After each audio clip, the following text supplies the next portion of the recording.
Hello.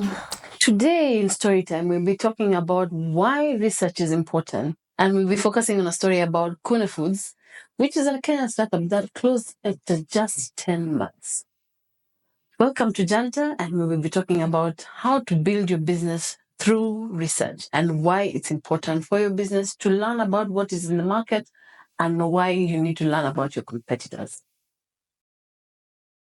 So there's a French guy, his name is Robin. His last name is too difficult for me to pronounce, but he's a French guy, came to Kenya and struggled to find a meal that was about $3 that was good quality. I don't know. I think I can get it. As a Kenyan, I am not sure what problem there was, but he said he struggled to find. And apparently, whoever he asked said either you find a meal that will cost you between $1 and $2 that was not so great quality, but if you want good food, you have to spend at least $10.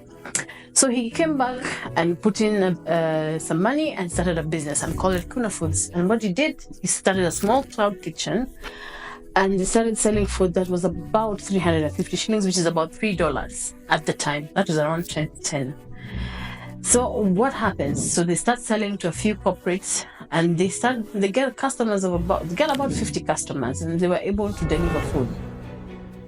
But then logistically it became a challenge because they're operating from a small kitchen and it was not physically feasible because the logistics of just putting food out and the orders being mixed up and all that was becoming a challenge. So what did he do? He got investors and his pre-seed funding was a whopping $1 million. And what does he do? He goes ahead and builds Cloud Kitchen worth, in Kenya terms, about 130 million Kenya shillings. Not only do they do that, they also go out and hire about 90 people and they set out the operations. And they had over 5,000 clients that they were working with, several corporates that they were delivering food to. Then 10 months later, boom, they shut down. And why do you think that happened? So there are a lot of stories around what happened. The CEO himself said that the food costs were too high and therefore they were not able to meet their targets. Some people said they were not able to raise money because they were seeking about 500 million Kenya shillings. They're maybe about 5 million USD in terms of seed funding, which they were not able to get. But I believe they just did not research enough. They didn't understand the Kenyan market. And this is a problem we see with a lot of startups that are founded by non-Kenyans or even just anyone coming from a different market and trying to start a business in a country that they have not done enough research about, not just about the food industry, but you also have to research about the culture. If you're going to sell food, figure out what people like, how people like to eat, where they like to eat from. So the lunchtime culture in Kenya is very social. People leave the office to go and discuss their bosses, to go and discuss work, to go and debrief from work, to go and eat outside and then come back to the office.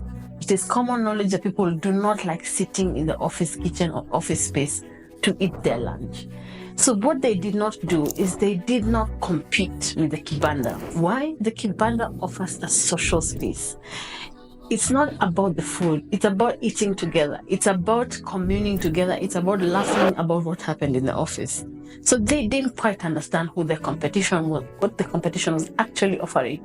If you've not heard, KPLC's or Kenya Power's biggest competitor is the charcoal industry. It doesn't have to be someone providing the same service. It has to be someone who's providing the same kind of, say for example, energy, but in a different manner.